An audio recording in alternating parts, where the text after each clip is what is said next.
My name is Alpheus Madsen, and I'm going to be presenting on, or giving an introduction to Forth, which is a quirky, surprisingly powerful language.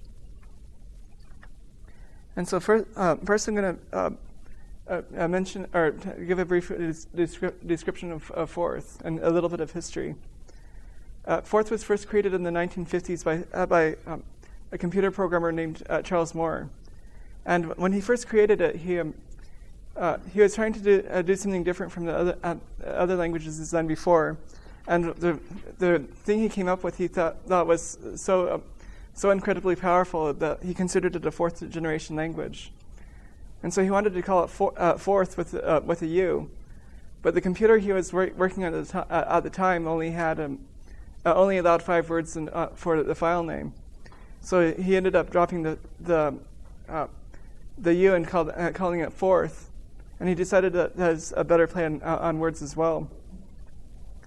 But he first made it in the 1950s, but he didn't really make it public until publicly available until the 1970s. And he was programming. He was using it to program giant telescopes, and so his first uses were in astronomy. And even to this day, it could still be found there. And during the 1980s, it was particularly popular. Well, when I say popular, it was kind of a popular language at the time. But it's even when it was popular at the time, it was still somewhat lesser known. But it was a good alternative to BASIC or assembler, which is what most people used at the time when they were programming things. And I actually put assembler in quotes because a lot of assembler consisted at the time using peeks and pokes in BASIC. So there weren't that many alternatives for computer languages at the time. And also, Forth is a spacefaring language. It's been used to program satellites, and I think it's one of the languages on the Voyager satellite, for example. And there are several other languages that could be considered spacefaring as well, such as Common Lisp, well, maybe not Common Lisp, but a variant of Lisp and probably C and a couple of others. But basically, it's because of its unique abilities, it has a special usefulness in aircraft with limited computing power, or spacecraft with limited computing power. And so Forth is obviously a computer language, but in some ways it's also an operating system because it has functions for controlling, for accessing the disk using disk blocks and basically accessing the disk directly. And it typically has a built-in editor, so where you actually would typically edit directly onto the disk blocks and make changes there. And typically it comes with an assembler, but since the assembler is native to Forth, it has a lot of the same quirks that Forth has. And it fits comfortably in very tiny spaces. One of the things I had hoped to have was an Arduino to demonstrate things, and actually I decided to make sure I had this kit ready, because even though I didn't have the time to do anything with it beyond soldering, Forth would be able to fit nicely on this device. But it's I'm not sure how much memory this microprocessor has, but it's a 32-bit device. But an 8-bit Arduino even on an 8-bit Arduino with 8 kilobytes of memory, Forth would be able to fit comfortably on there. In fact, on the Arduino webpage, it states this about Forth. Currently, Forth is the only programming language that compiles and runs on the Arduino. i.e. the Forth compiler is currently the only compiler that runs in the AT Mega 328 on the Arduino. the Arduino C++ compiler runs on the laptop, on a laptop or other big computer. So that's the only compiler that will natively run on Yes. Well, not just the compiler, but it also includes an interpreter that will run on the Arduino as well. And I'll be going into more detail how Forth can do that. So I just wanted to mention that Forth is a stack-based language, but there are a few other languages that are also stack-based. And the lists I hear are Joy, Factor, and Postscript. Postscript is kind of unusual because it's a printer language, and from what I've heard of using Postscript, it's actually a little bit arcane and can be tricky to use. And I haven't really had much experience with Joy and Factor, but I do know that they are higher level languages, and so they would include things like garbage collection and other features like that Forth doesn't have. But because they operate in a stack like Forth, they're kind of they have a certain kinship to Forth as well. So Forth has an incredibly simple syntax.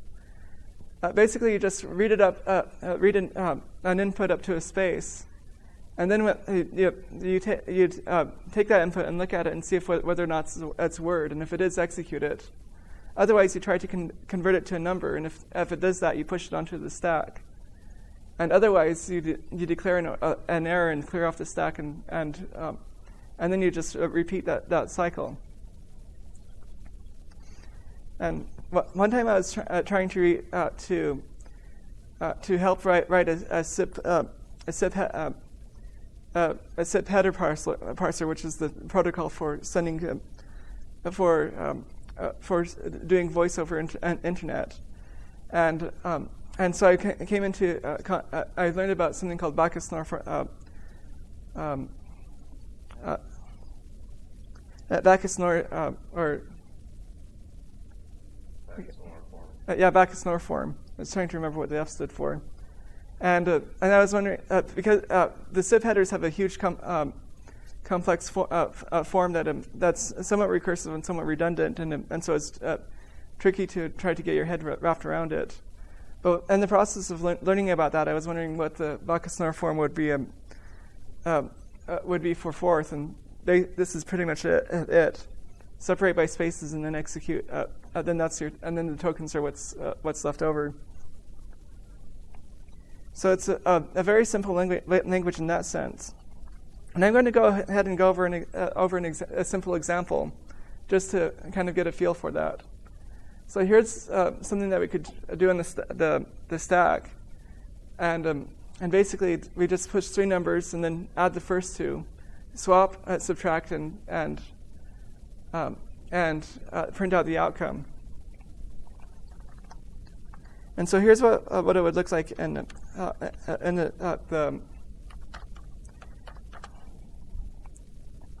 So I'm going to go ahead and do it in a few steps. So if we did 10 and 20 and 30, we could print out the stack and see that the stack contains those 3 things. And if we go ahead and do addition, we could see that then that the top 2 numbers in the stack were added together, and that gave us 10 and 50. Now, Forth has a lot of keywords for manipulating the stack, and I'm going to go over them as the presentation goes on. But since the stack is one of the primary data structures of Forth, there's a lot of ways to move the numbers around and manipulate it and do all sorts of things. And so if we go ahead and do the swap, we could see that the 2 numbers were swapped. And so if we go ahead and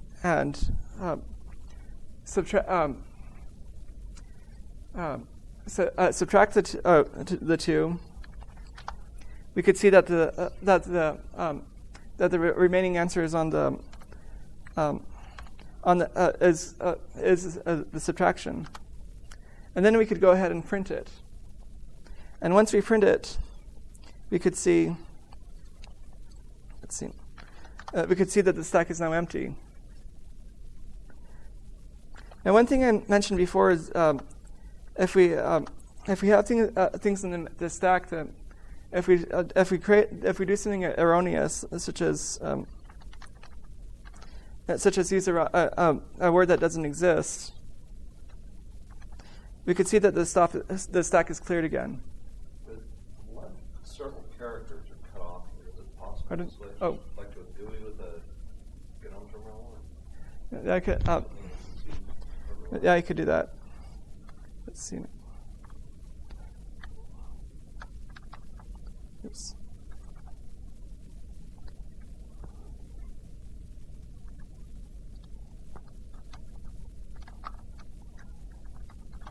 All right.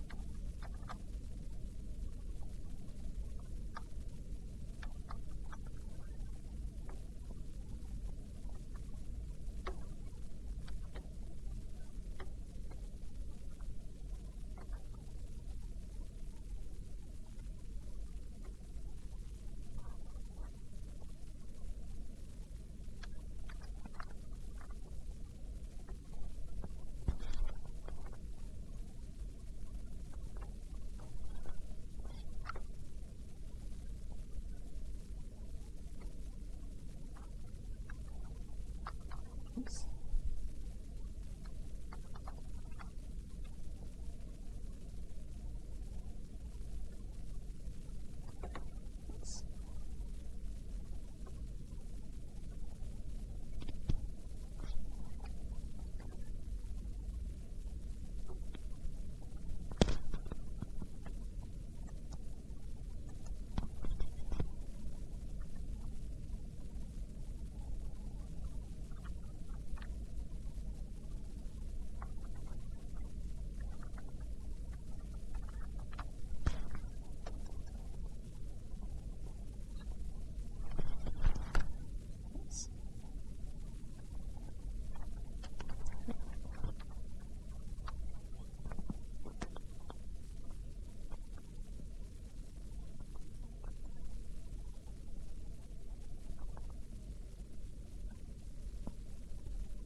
So anyway, so basically, here's an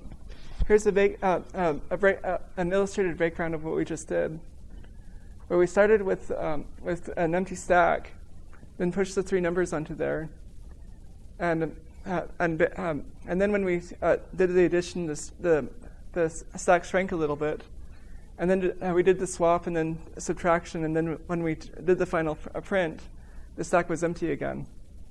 And we got the 40 and the OK prompt from the in the output. So the dot command, that pops the top thing off the stack and then prints it. Yeah. But that dot S you were doing, that just shows you the stack. Yes. Disturbing it. Yes. Okay.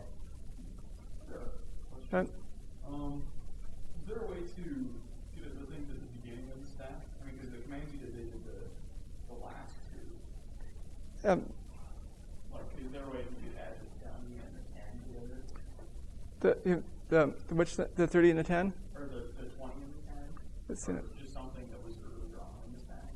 Yeah, there are various ways, and basically, Forth has a lot of ways to manipulate the stack. And I'm going to touch on a couple more words during the presentation and point them out as I come across them. But basically, there's things like the stack pointer that you could use to go to the very beginning, the stack. Well, basically, Forth is kind of a weird combination of low level and high level. Low level and high level. It starts at a rather low level, but it can quickly build up to a higher level.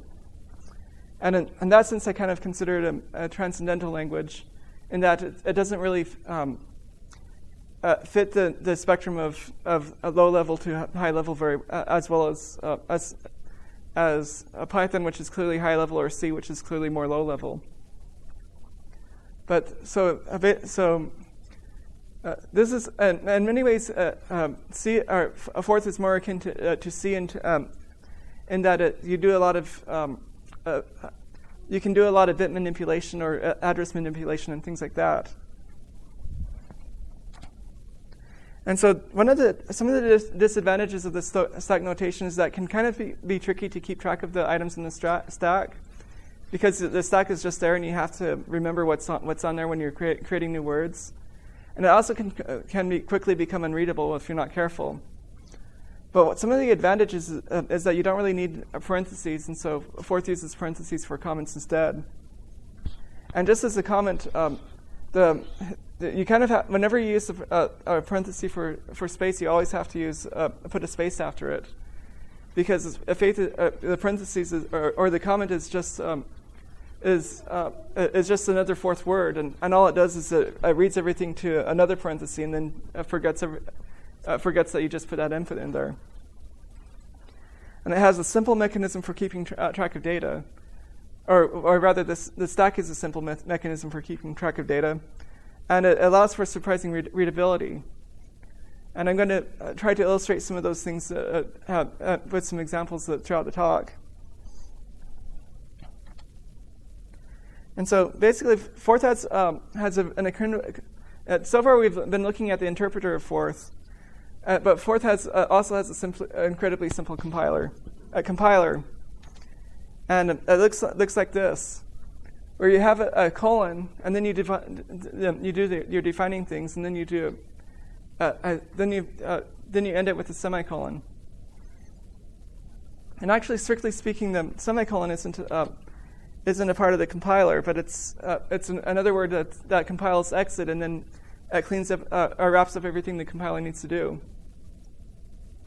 And so the loop for the compiler is simply to read the first input and use that input to create a new dictionary with its name. Then read the next input up to the space, and if it's an immediate word, you execute it. Otherwise, if it's a regular word, you compile it into the definition of the word, and if it's a number, you push it onto the stack. Otherwise, you stop and report an error, and then you repeat. And Forth has. I'm not going to get into some of the intricacies of the compiler, but because it's a fairly simple it's a fairly simple mechanism. There's all sorts of interesting words that Forth provides that can be used to go in and out of compiler mode and as needed. And so you could do if you wanted to do some quick calculations in the middle of a compiler process, you could drop into the interpreter and then go back into the compiling process. And so here's an example of how a fourth word is typically stored. You have usually it compiles the length of the name, and then it compiles the characters that go into that name. And in this case, in this particular version, I show five characters compiled. But since some versions of Forth are in such a tiny space, a lot of times they'll only compile the length of a word in the first three characters. And so if you're expecting to use Forth in a place like that, then then you'd have to keep that in mind when you're naming your words. And so in my example, since I was going towards readability rather than idiomatic Forth, they actually violate that principle, and so I'd have to be careful if I wanted to port it to a different version of Forth. And so then after the name, there's a link that points to the previous word in the list, and then a code pointer which points to how the word is executed. And there's a parameter field, which depending on what the word is. That could be if it's a fundamental word, it's the assembly or the machine's code for executing the word. If it's something like a constant or something like that, it's the data that it's storing. Or if it's a new word, it's the list of words that the pointers to the other words that use it. And so here's an example of how the words are compiled. Basically, the Forth has ways to compile dictionaries, and each dictionary can contain a different vocabulary. So, for example, in this case, we have the definition or a dictionary, 3 different dictionaries of baseball, basketball, and football. And the baseball one has ball, diamond, and bat defined, and inning. The basketball has court, ball, and basket, and it should be in this case, the ball for the baseball is different from the ball for the basketball, and so you could get different behavior for depending on which dictionary you're using. And similarly, the football defines touchdown and football, and so basically the 3 dictionaries are interwoven with each other. But when you specify which dictionary you're using, you could basically change the behavior of Forth depending on what kind of your problem you're solving at the moment, and the definitions aren't going to clash with each other. So now that I think about it, I guess these are the way Forth produces namespaces. And so I'm going to go. One of the features of the compiler is that the compiler itself is very simple, but it relies on words to make it work. And you could actually define new compiler words to extend the compiler to behavior that you want to do it. And so I'm going to give this example of TIF, which stands for ternary if. So in Forth, you have an if statement that if it's 0, it's false. If it's non-zero, it's considered true. In this case, this is going to take. If it's true, then it's or if it's positive, it's true. If it's negative, it's false. But if it's 0, you don't know whether it's 0 or false. And I'm going to go over how you might define a word like this. And so basically, I'm going to give a couple of warnings. One warning is that this is probably a little overly complicated. But the other one is that it's not tested, and so it probably won't work.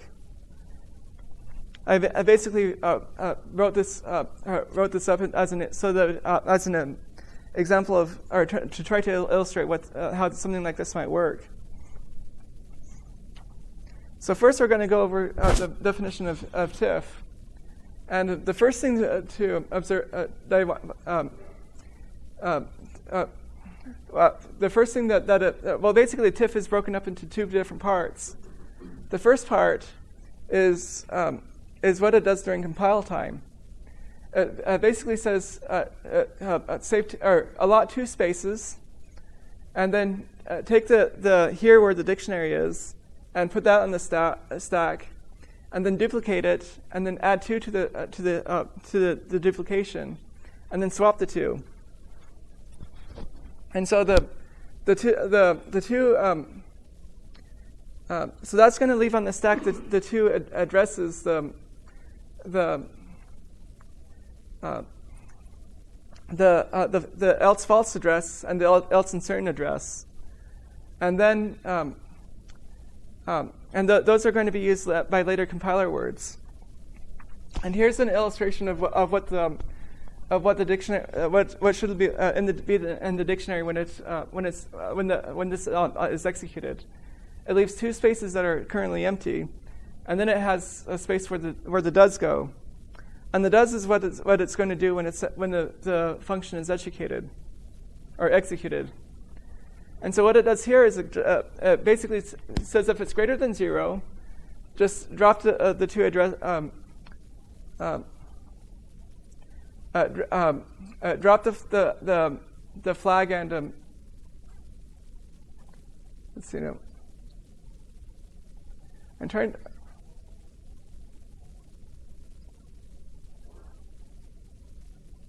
I think there. I think I was expecting something else in the stack because I'm using an over. And over is a keyword where if you have two things in the stack, it'll take the one behind it and jump it over. So you have the original, then what's on the other, then you have a copy of the one just sent down underneath there. And so I think what I had in mind is you check you check if it's greater than 0. Then if it's greater than 0, you drop you drop the two addresses and then go to the next then and don't execute anything else. Otherwise, you check to actually, yeah, that's what I expected. I think I'm missing getting the address that you're supposed to jump to. So this is basically something that a mistake I made in writing this definition. But essentially, what I'm supposed to be doing is, oh wait, that's right. Okay. So now that there's one thing I forgot that happens. What does this is the thing I forgot is that does when it's executed, the first thing it does is that it takes this first portion of the right after the definition of the word, and it puts that address into the stack. So does is expecting a flag, true, false, or uncertain, and then it sticks or rather not does, but TIFF expects the flag, and then does, in addition to the flag, puts the address in front of it. And so with that address, it takes the flag and it jumps over. Takes the flag and jumps it over the address, and then it sees if it's greater than 0. And if it does, you drop the address, and then because you're not going to need it, and then drop the. Then you drop the flag, and then you just go to then, which now that I think about it is the one thing that's missing here probably. And but if it's less than 0, you jump over you again copy the flag, or rather you copy the flag and then you check it if it's if it's less than 0, and if it is, you swap it and then drop, and then you jump to the else. And then, and finally, if it's neither true or false, you swap the address and the flag, and then you add 2 to the address, which would put you to the else uncertain, and then you get the address, and then you jump to that, and then the definition is over. So in some ways, this is an example of how it can sometimes be difficult to remember all the details that goes into a word and how it works. And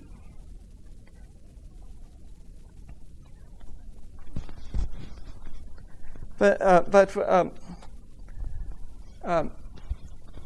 basically, and one final thing, the immediate that's right after the word, that says that this is a compiler word and not an interpreter word. And so that tells the compiler that the compiler is supposed to execute it. But once we define that, we could define else false. And the else false is a little bit simpler because it's expecting the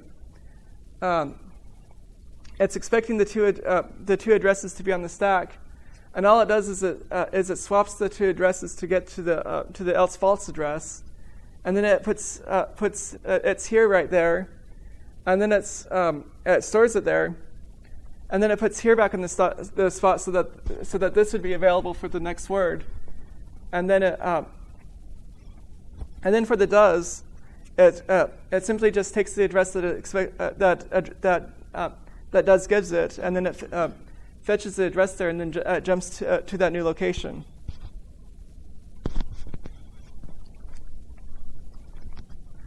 else uncertain works in a similar way, where basically in this case, since we're expecting the uncertain address to be on the top, we could just ignore the then address that's going to be given to it by the else false, and then we allot one space for the then, and then we swap and store the here for the uncertain spot into the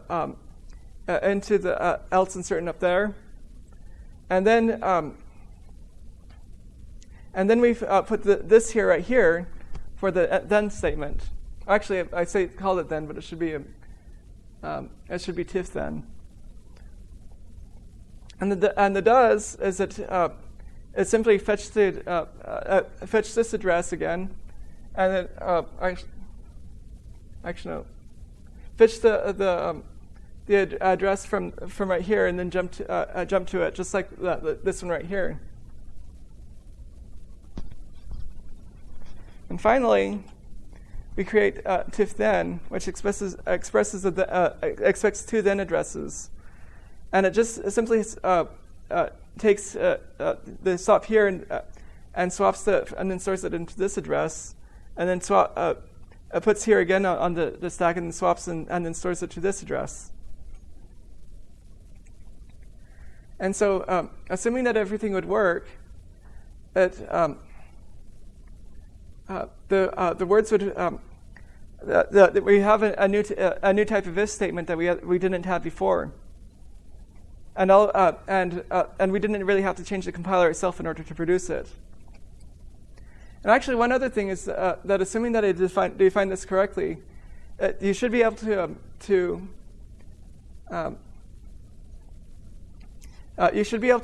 leave out if false or else false or else insert, and it will still do the right thing. Basically, if you put TIFF and then else false, but leave else insert, then the addresses on the stack would be, instead of pointing to this then and this then, we'll actually put one of the thens up in the correct slot, so that it would go to the false. It'll jump over the negative portion, and then go straight to TIFF, even without the else uncertain. And similarly, if you leave out else false, you could get else insert and put in else uncertain. It will work normally. And for that matter, if you just use plain TIFF without else uncertain and else false, then TIFF then will work just like then basically it would just work like an if statement without an else or as well. And one of the things to observe is if you look over at this right here, the examples of the if statements, basically if it, in some ways because of the syntax of forth and how everything is a word, you have the if statement which has the optional else, and then the then statement. Well, it's a little bit backwards to say if do this then and then have nothing afterwards. But in some ways it makes sense because in the sense that you have you have two different words defined somewhat independently of each other, and so then all then needs to know is that the place where it needs it basically then just in a similar way to this, it just takes a certain address and it puts the things puts the place to jump in the right place, and so the words are fairly simple, simply defined, but still it can do the right thing.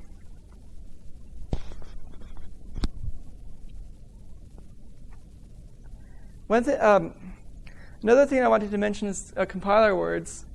Or rather defining words that, in some ways, this is not necessarily extending the colon compiler, but it's actually just it's kind of creating mini compilers like variable, constant, and create.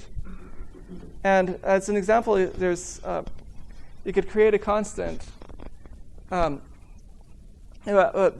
creates a new word, and it does things. Like in this case, it creates the word and then stores what's over in the stack, and then it does.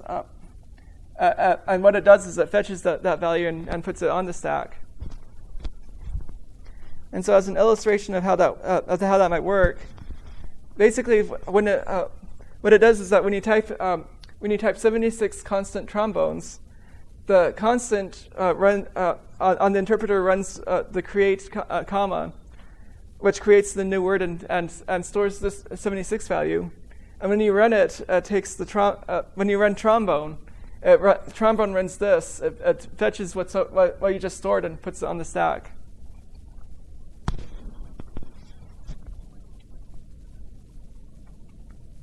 And so something I'd like to do is go over how you might program a microcontroller like an Arduino. And the example I have, I was planning on doing a much more complicated example with LEDs and motors and buttons, but the example I'm going to go over is just the motor. And I also wanted to do this on an Arduino itself, but I didn't have the time to set up an actual Arduino and get it working. So first, what we're going to do is define some basic variables. We'll define a variable called motor delay, and then we'll set the motor delay to 100. And actually, I just noticed I forgot to put a dash between motor and delay. But so basically, motor delay is supposed to be one word here. And then we're going to define a variable motor one, which and allot an extra variable or an extra slot behind that variable. And this this is to store the step address and the direction address, because the motor uses two different addresses: one to tell the stepper motor to make one step, and one address to tell the motor which direction you're going. And finally, we're going to define some helper words. Clockwise is going to be set to 0, and counterclockwise is just going to be defined to be 1. And now that I think about it, these could be defined as constants as well. But if I remember correctly, there are certain advantages to defining it this way, but I can't remember what the trade-offs between doing this versus doing a constant are. So now that we have these variables, I'm going to show my first attempt to do this. And I was actually trying, and preparing for this, I was trying to remember exactly all the things that this is supposed to do. And this is in some ways, this is an example of a word that's a little too complicated, and probably not really sufficiently fourth-like or within the spirit of fourth. But if I remember correctly, what I tried to do is I take the direction, put it over, and then I get the address and I store what's. Actually, no, wait. First, I basically this 2R takes something that and puts it onto the parameter stack, which is used by the compiler to know where to jump. And so you could also use it as a temporary space. And then we save this, and then we do the motor, and then we save the direction. And then we pull the steps back off from the stack. And then we swap, and then add. This is one of the things that I think this is one of the reasons why I think I got lost and was making mistakes, because it's kind of this is an example of how difficult it is to keep track of the stack sometimes.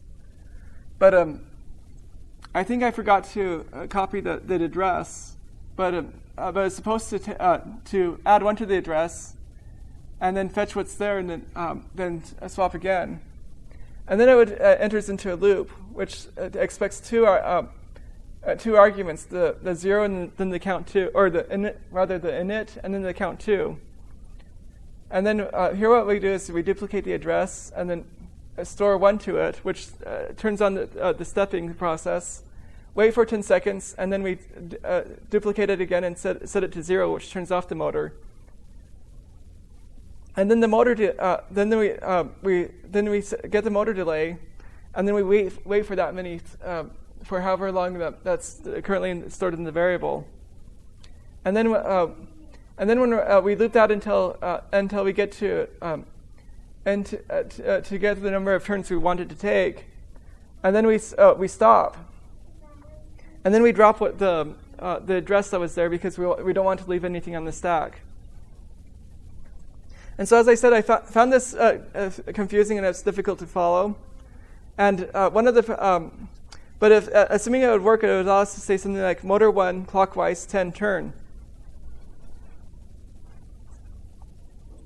And so basically, this says turn 10 steps clockwise.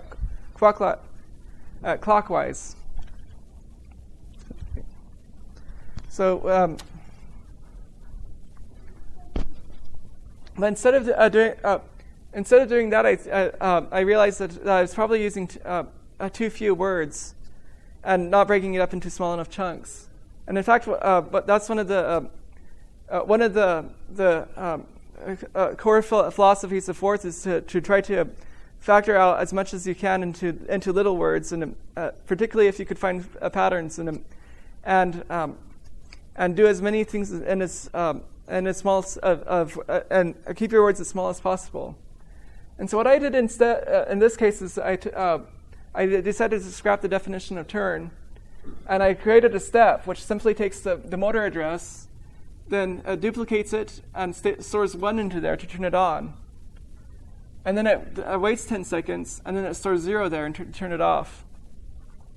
And now that I think about it, I could define words or constants to call one on and or on and off, and so it would be even clearer to see what's going on. So I'd say fetch dup 1 or on store, then 10 delay, then off store, and it would be do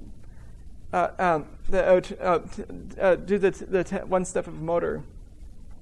And then I defined a word set direction, which basically takes the direction in the motor, and the motor takes the address because it's the motor address. We add 2 to get to the next to get to the direction address, and when we fetch what's in the address and then store it because basically the way I have this design is I'm assuming that the address for the motor could change, which may or may not be a good assumption depending on the circumstances. And so now that we have these two words defined, we can now say clockwise motor 1 set direction, and then motor 1 step. So basically, we're doing fairly complex address stuff, but when we get to the point where we could control the motor, the language is already becoming somewhat natural. And so the next step I took was I created a word called steps, and basically I took the number of steps and then the motor address. And so so in this case, this is one of the cases where I use rotate, because I put 0 in the stack, but I want the steps to be right here instead of right here. So I put steps motor 0, and then rotate takes steps and moves it up here, and so we have motor 0 steps instead on the stack. And then from there we could do we duplicate and once we start the do, it takes the 0 and motor and it shifts it to the return stack for it, so we don't have to worry about those. And it takes the address, we duplicate it, and then we step it 1 step, and we do that, and then we wait. We get the motor delay, and then we wait that delay, and then we loop until we take the number of steps we wanted to take, and then when the loop is done, we still have an extra motor address on the stack, so we drop it. And so now we could say this, 10 motor 1 steps. And it'll go to motor 1 and it'll make sure that the motor 1 makes 10 steps. Now, it might be more convenient to use degrees. And so we could define a word degrees, where it takes the number of degrees and it converts it to steps. And since there are 200 steps for every 360 degrees, that means that each degree is 5/9 of a step. And one thing I haven't noticed yet, or haven't mentioned yet, rather, is that for the fourth stack is only an integer stack, and so we don't have a floating point available. Well, there are some fourths that can handle floating point, but that can get. I think it does it by having a separate floating point stack, and so things can get a little complicated. But for something like an Arduino, you're probably not going to have floating point anyway, and that. So it has a lot of functions or rather not functions, words for handling okay. So basically, we have in this case we could put 5 and 9 on the stack, and we have this word called that does multiply and divide at the same time, so it prevents overruns, and then. So it'll take 10 and then divide all this together to give us the conversion we need. So now we could say 10 degrees motor steps. Actually, this should say motor 1, but this should turn the motor approximately 10 degrees, give or take certain rounding errors. And so I wanted to. I had wonderful examples for LEDs and buttons as well, but I realized that presenting them would show similar principles, and so it would be kind of so it wouldn't really be providing anything much and illustrating anything new. And I also didn't have time to work out how the buttons were supposed to control the LEDs and the motors like I wanted to do as an example. But in addition to that, and the time I have for this presentation is insufficient to contain these examples. So are there any questions? How do you think through encapsulation in Clockwise? Do you mean for objects and things like that? Or perhaps. I mean, I'm just thinking. What I'm seeing here looks like a single program with words that effectively are a kind of function. Yeah. But what if you wanted to group functions into some sort of module that is, for information hiding? Well, one of the native things is, as I mentioned before, is dictionaries. You could separate like I mentioned earlier about the editor. The editor described in I'll go ahead and move to the references. Starting Forth is and Thinking Forth are both books that are written to introduce Forth. The first one is as an introduction to the language, and the second one as an introduction to the philosophy. And the fourth on Arduino's page is available right here. Well, basically, I wanted to mention that Starting Forth describes an editor, and it describes a fairly primitive editor that only allows you to edit it a line at a time.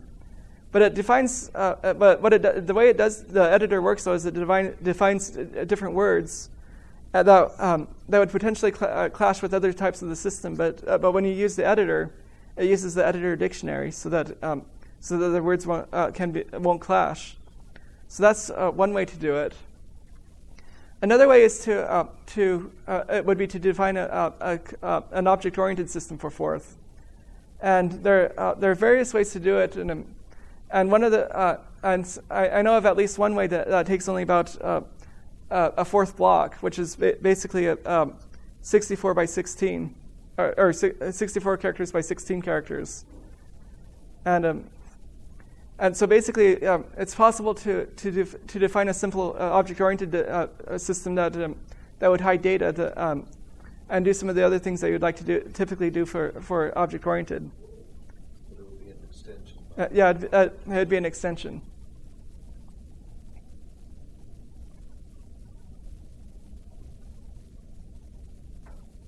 So, and actually, one of the things I'd point out is that that's one of the powers of Forth that allows you to create extensions that otherwise wouldn't be available sometimes. Are there any other questions? So I noticed, I think it looked like you're using G-Forth for your examples. Yes. Are there like different distributions or implementations of it that you'd recommend, or have the different pros and cons you Well, I haven't really had a chance to experiment with various different forths, and there's I think both Forth is so simple. It's actually easy to define your own forth and create it, and so there's a lot of different flavors.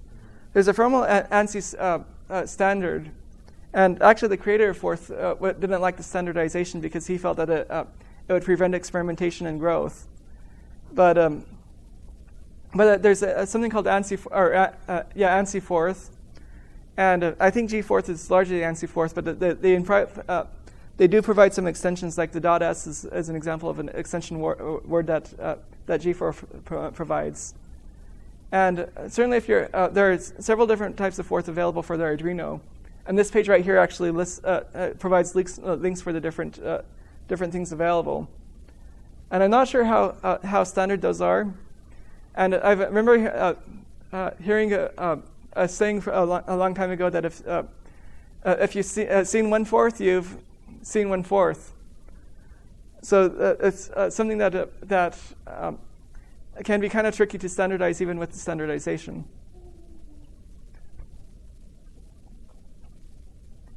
Are there any other questions?